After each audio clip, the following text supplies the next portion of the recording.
Good evening and welcome to Getting Real with Paula.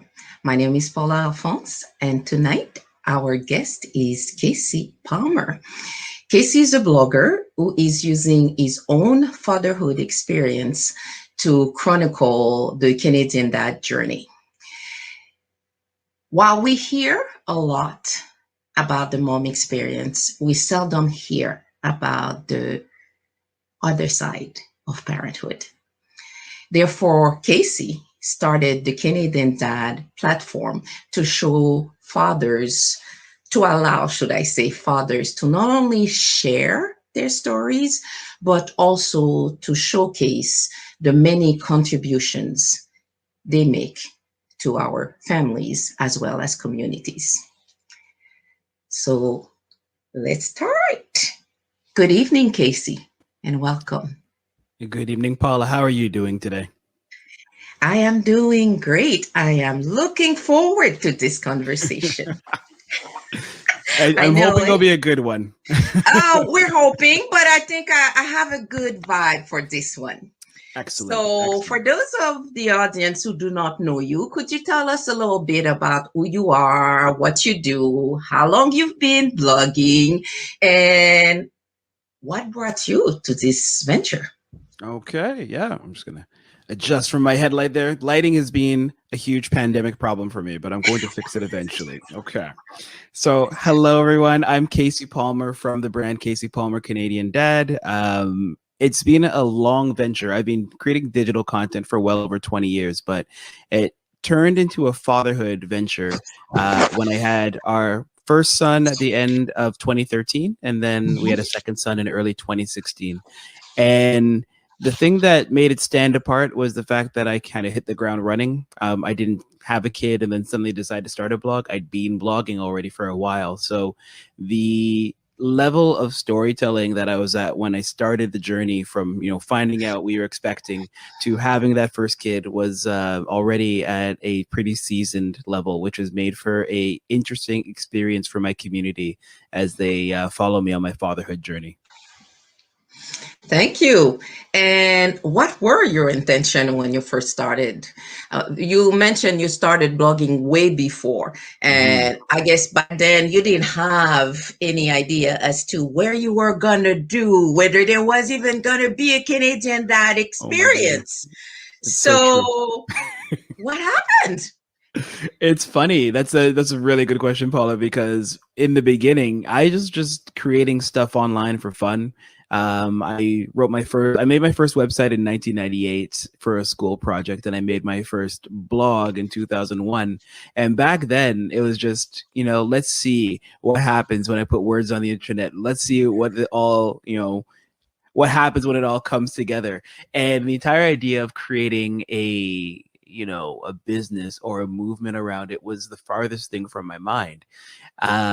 In fact, when our first kid was coming along, I thought I was going to give it up. I thought, I have a kid in my life. I have no idea what's going to happen, what my time's going to look like. So maybe I just finish with this phase of my life and move on to fatherhood, and what happens happens. But I had some friends who kind of intervened, and they said, you know what? We don't have a lot happening in the fatherhood space online right now. There's no one sharing that story. And you're already, a pro at this from the entire technical side of it. Why don't you take your experiences, and put it together into something that other people can resonate with? And so that started what has been a 7.5 year journey so far of just telling the story of being a dad and trying to fill a void, which is getting smaller slowly, but it still has a lot of need for fatherhood stories out there, definitely. Okay, so how does it feel like now to be considered a dad influencer? Bizarre. Goodness, Paula.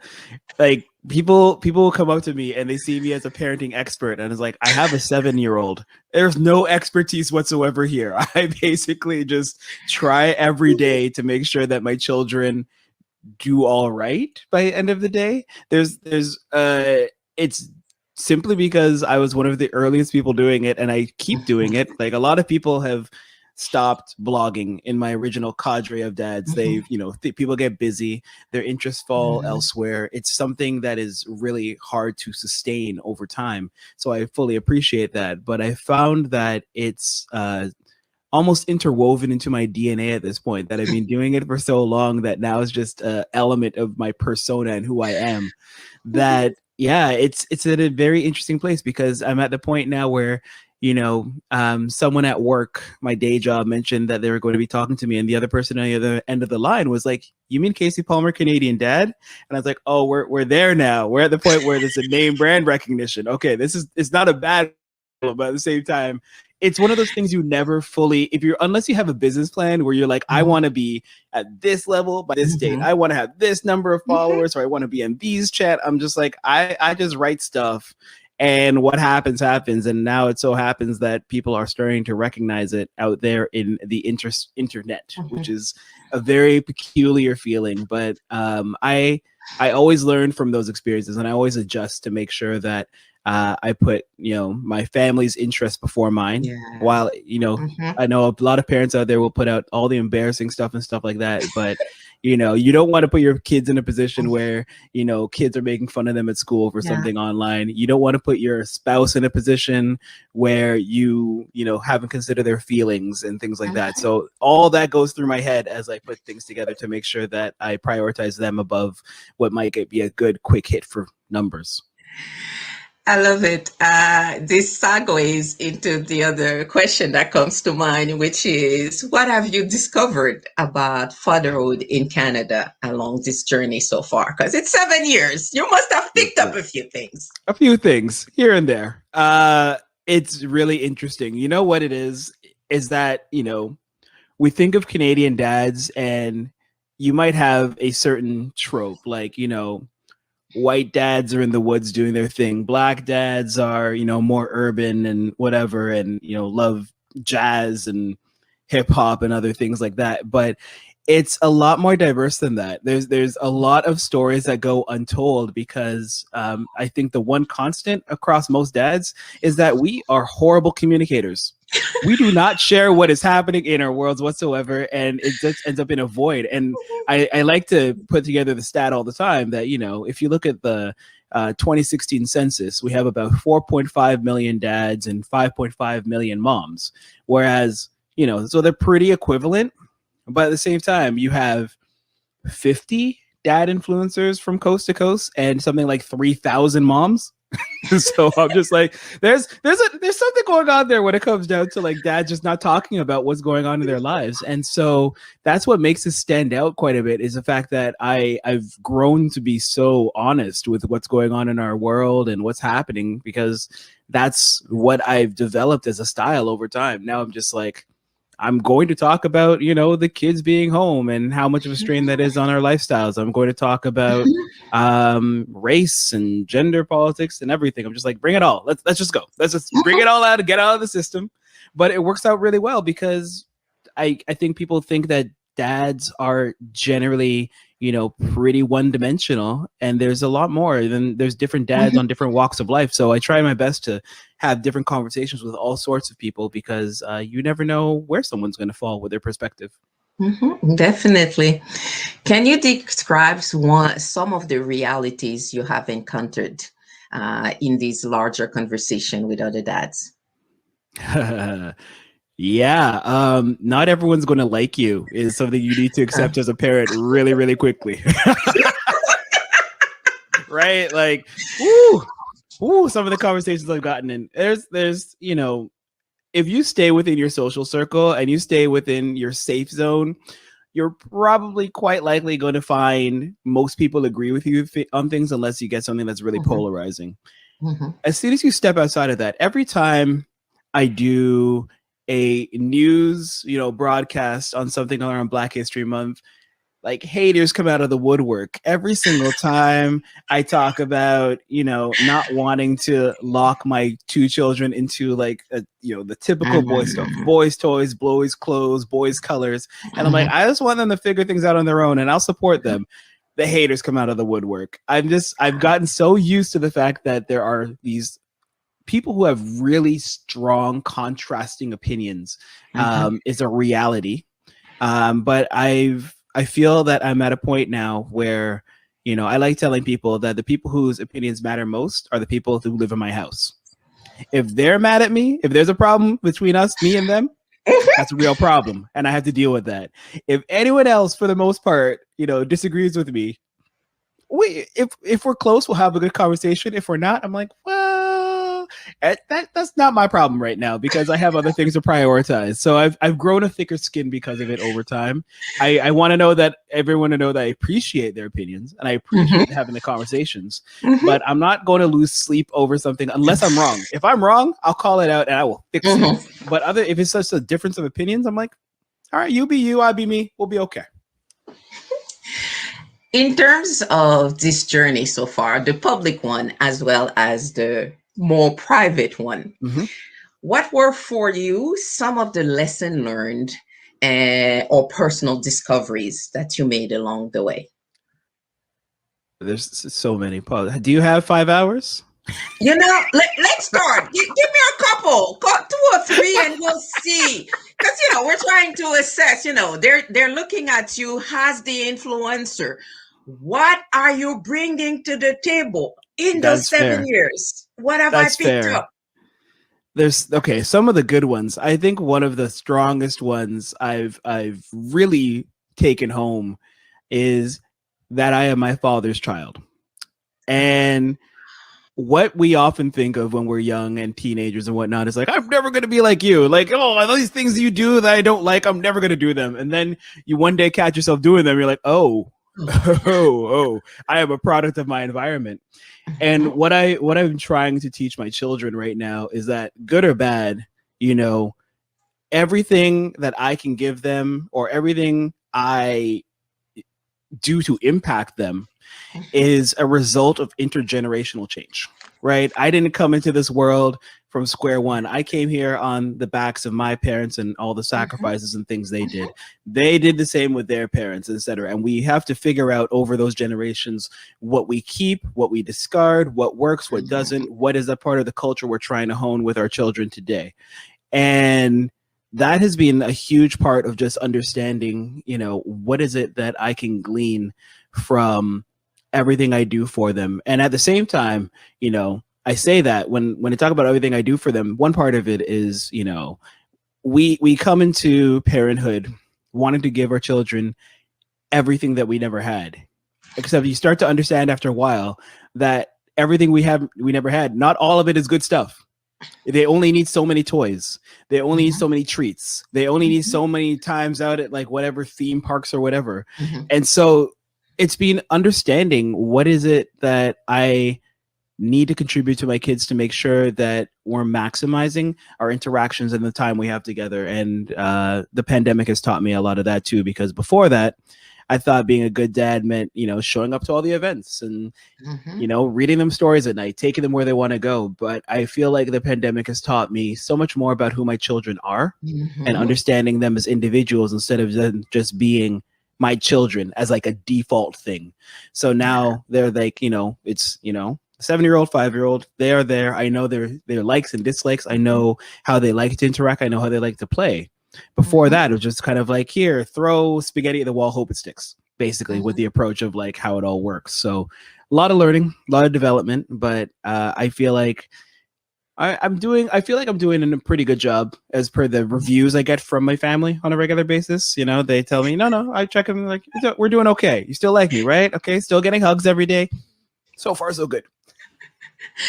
I love when you said we're all products of our environment because there are things we didn't even realize that we've internalized until Mm-hmm. they come out of your mouth or there's a Mm-hmm. behavior or a thought and you're like, oh my God, I am my parent. But Mm-hmm. there's also the part I really like about the pandemic, the comment. And there's a lot of things we think children need. Mm-hmm. But in real life, in reality, what they want is more time Mm-hmm. with you. And that's what the pandemic gave us.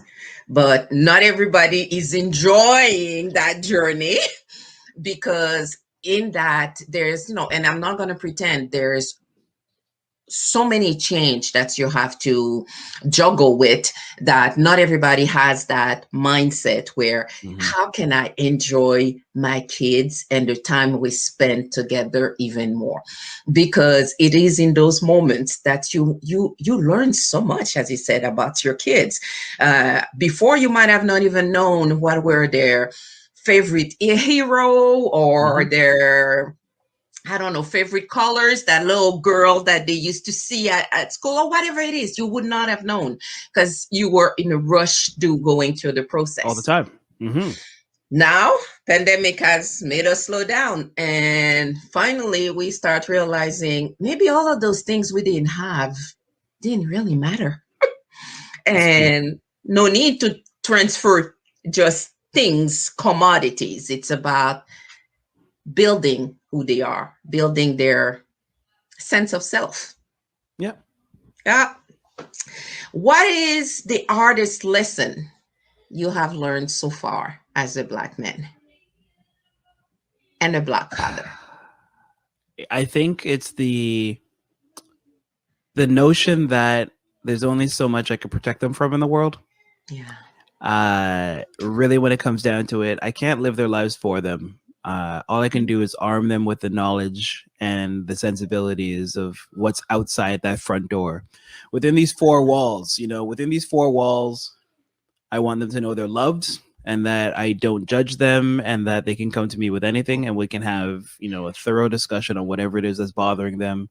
And we have, and people think that 7 and 5 might be too young and too early to have certain conversations, but it really isn't. And they take on viewpoints and the information from the world around them at a very young age.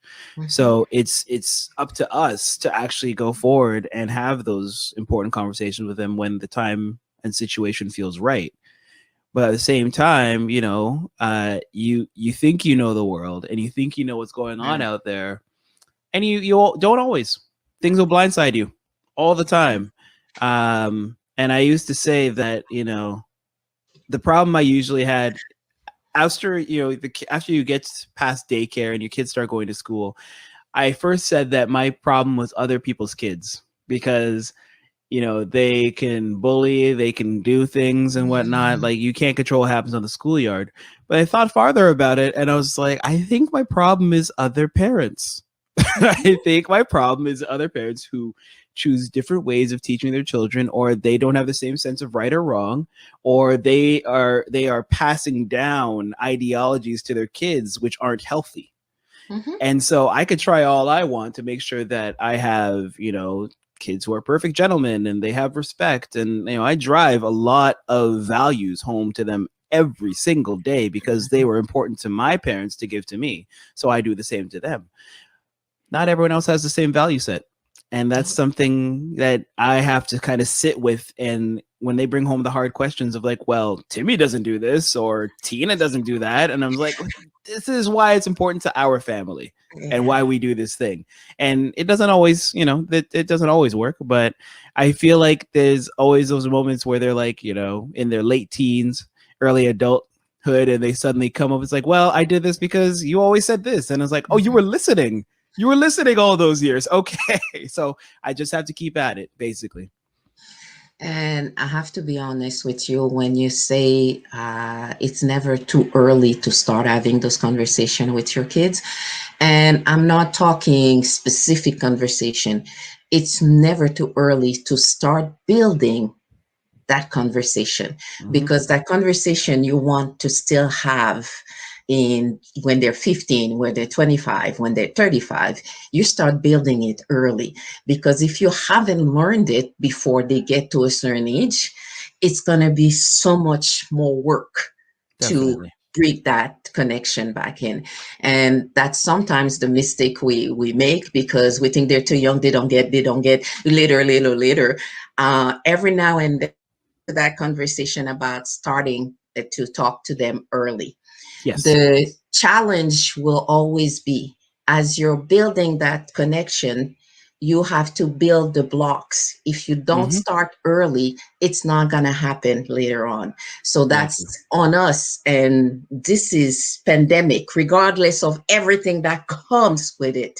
This is the ripe time to actually Hmm. start having all conversation, because those are not the regular happening. Usually sometimes you were hoping to have those conversation during Christmas time and maybe during the summertime, but now you we're having a year and up going. So might It's as true. well maximize that time and see how we can do better. And I'm hoping that as a society, we will all get better Hmm. out of the pandemic rather than things would go worse. We're hoping. We're just hoping. Definitely. If I was to ask you, I'm going to just mention one sentence and ask you to finish what it Okay. is. If I tell you fatherhood is, what comes to mind? Fatherhood is the best decision I ever made. Fatherhood makes me a better version of myself than I was before. And I say that very confidently because I have the benefit of having created and journaled, my thoughts for so long that I can see where I was at before.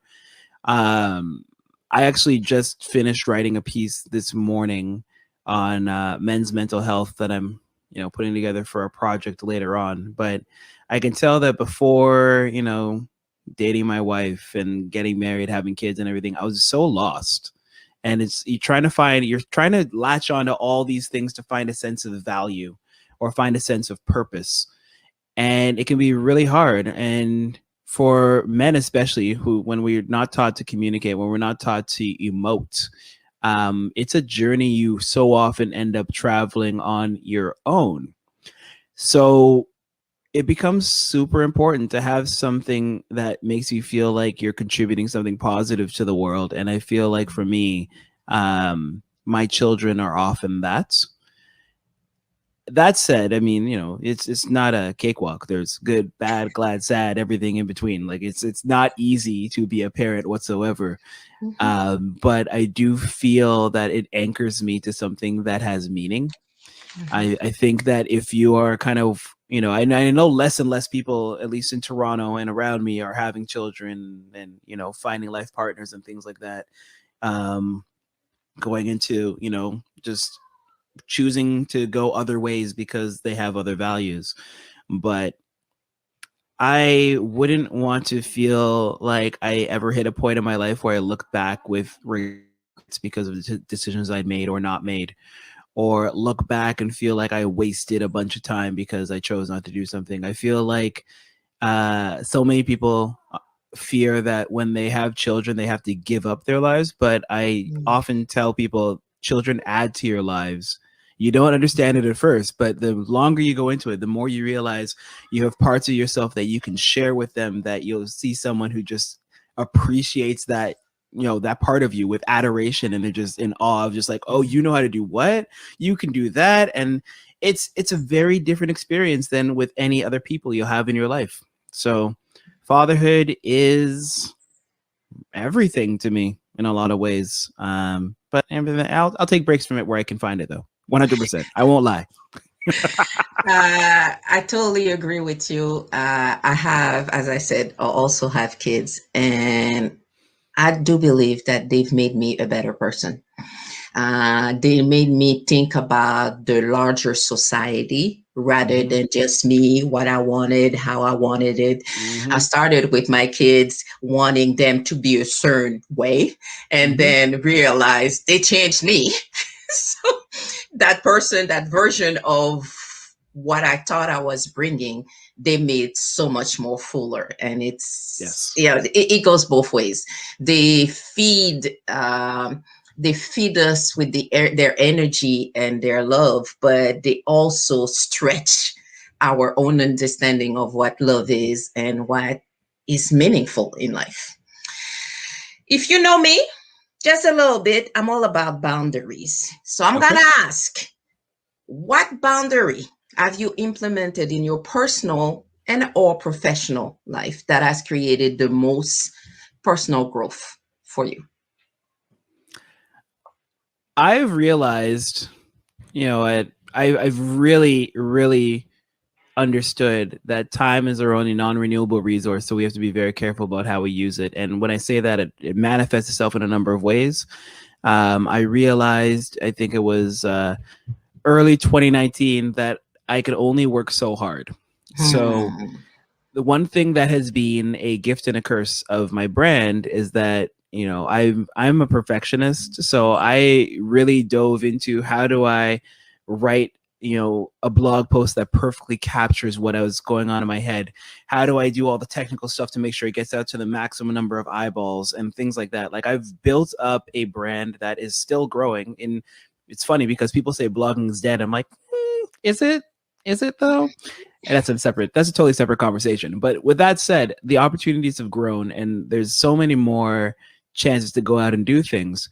But I realized I got to a point where I had gotten, more than I had the personal capacity for, because emails are going unanswered. I was juggling too many things, and I just, without getting more bodies, there's only so much I had the ability to do. And so I realized I had to work smarter, and I had to find ways to salvage time while also making sure to prioritize, Sarah and my kids first, because they are the most important part of that equation. And yeah, it's been tough to figure out how to navigate all that. And I always say that I have three parts of my life between a day job, a night job, and the family, and always try to, like, keep those in Hmm. balance is challenging, but it's so important to understand where your priorities lie and how to reprioritize on the fly and say no when something just doesn't fit that model, because that'll happen all the time. And you have to constantly know what is going to, bring not only yourself but your entire family value, so that you're not making too many selfish decisions or anything of that nature. So that's been an ongoing learning lesson that I'm still chipping away at. I think it's a good lesson to learn because, in the end, family is what the whole journey is Hmm. about. Those connections, those relationships that we've built are going to make it meaningful. Nothing we can purchase. There's only 24 hours in a day, and Yep. eventually there's a time to go. So, what does the future hold for you now? Ooh, you know what? Part of me thinks way into the future of, like, when the kids are older, have I set themselves up correctly and everything? And part of me is like, I can only think of today. I know today, and then after that, I don't really have anything in between that gap. That said, um, a renewed focus on kind of what I'm trying to build with the brand has given me, another few years of, like, definitive work ahead of me of what I need to do. I'm also working on a book on Black fatherhood, which I landed a publishing deal out of the blue at the end of last summer, which I feel very grateful for, because the steps usually involved in getting to a book are long and complicated, and I had no time for that. So I was happy when it just kind of showed up. I'm like, yes, yes, let's do this thing. So that's probably the most immediate future. So I have the manuscript due later into June, and then the tentative launch date is, or book release date is, next year June. So there's going to be a year of edits and all the other fun things that come with putting a book together. But the premise of the book started off as kind of like, okay, well, here's my journey as a Black dad. But I think, as I was alluding to before, the entire idea of Black fatherhood is not just one experience. There's so much diversity in it, whether it's, talking about from our cultural backgrounds, religious, lifestyle choices, family makeup, all that. So I want to write a book that honors the Mhm. spectrum of Black fatherhood and not just one experience. And it's a tough thing to do, but it's something that is very important to me to get right. So I'm working away on that. I love that. And it's a work in progress. Mm, Every day we are all work in progress. indeed. So, what would be one key message you would want to leave with our female listeners and our male listeners? Haha, because Woo, we're talking woo, I about like it. kids and dad. You still I need to like it. address the mothers. I like it. Okay. to all the moms out there, I put a podcast out a couple years back, and it was titled "Give Me Some Room to Fail," because dad most dads are not conditioned to do this well. Like we learn as we go, and we are going to flounder and everything. Moms have so much better communication skills and support networks, and dads are kind of like coming out of the dark, like, what am I supposed to do now? You want to do what with that? I have to change this, what? Like everything is confusing. Like, there's so few dads I know who got it right from day one. So we need to like have the room to just mess up, because we're going to. It's just something we do well. But enough practice and we get it right, and we get there after a while. And I think giving, dads a little room to fail and figure things out is very healthy and very helpful to get them to reach their potential as fathers. And to male listeners, I'd say don't beat yourself up that much, because you will figure it out. I know that even with my first son, I didn't really feel connected to him for the first 6 months, because I just felt like a secondary parent. I was like, okay, so I'm helping you while I do the night feeds, and I just kind of help you get where you need to go. And I was juggling that and work at the same time. So I was just kind of like, I just came in, saw for a bit, put him to bed, all that kind of stuff. But I didn't really feel that connected until the first time he smiled, because I was in the room and not for some random reason. And that's when I was finding like, it's going to be okay. We're going to work this out. It's going to be good. But I feel like I've come up with a bit of a theory that, I know from a lot of my research and searching things online, one of the most popular search terms related to dads is like, why do dads leave? And deadbeat dads is a common topic. And I feel like in so many cases, if dads spend that first 6 to 12 months with those kids, they probably won't go anywhere, because you just need to give it a chance to understand that bond and build it. If you leave before the kid's born, you never really get that chance. And trying to repair that later on, it's tough. I've heard so many stories from dads who, the ones who chose to leave or ones who didn't have the opportunity for various other reasons. And it's hard to rebuild that later. So I would put it like a, mandatory of 1 year, just like figure it out. And then after that, if things have to happen, so be it, but give it a year, see how it goes. And I promise, all the dads who are worried and don't know what they're getting into, and they are trying to finish everything on that to-do list because they don't think they're going to have any time to do anything ever again in their lives, it'll be okay. Take it one day at a time, and you'll be surprised at who you become after you give it a little time. Yeah. And I'll be honest with you. Moms also fly by the seats of their pants every now and then. So I'm not gonna pretend. There were times where it's just like, oh my God, what have I done? Okay, let's go. We're done to do this. But inside, whew, this could have gone really wrong. So it's not just a male thing. We also have our moments. So how can people get in contact with you and hear more about your future activities? Sure. I am at CaseyPalmer.com, CaseyPalmer.com, down there. And yeah, I was fortunate enough to get my own name on my site, and I connect everything through there. I'm constantly working at making it better. So all my social media handles are on there, links to podcast episodes I put out in the past, links to almost everything I do is through there. And there's a newsletter to subscribe to. There's you can subscribe to getting new post updates when they come out. Or, I'm Casey Palmer on Instagram, Case P on Twitter.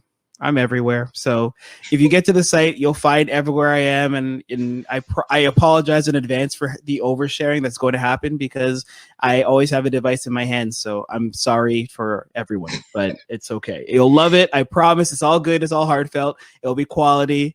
There's just a lot of it.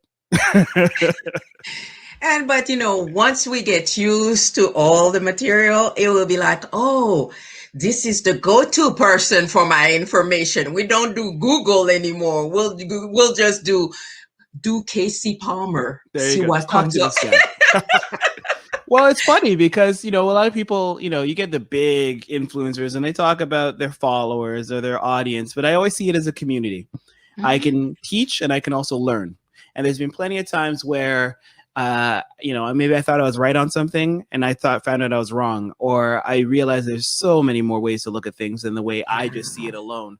So I think it's important to just build up that community around you. So like, it takes a village. And if that village It happens to be takes on the a internet village. sometimes, I'll go with it. Hmm.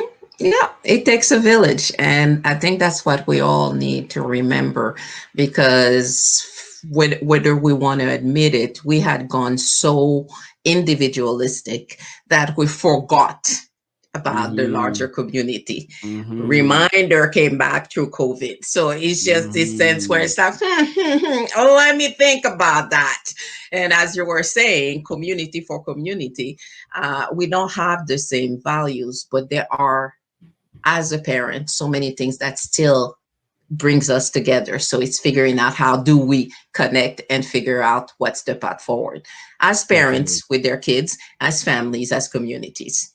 Definitely. Anyway, it's been a wonderful conversation. Thank you, thank Thank you, you. thank you for being so easy to work with and so free with your advice, information, and everything. It's been a blast. Hey, thank you so much, Paula. It's much appreciated.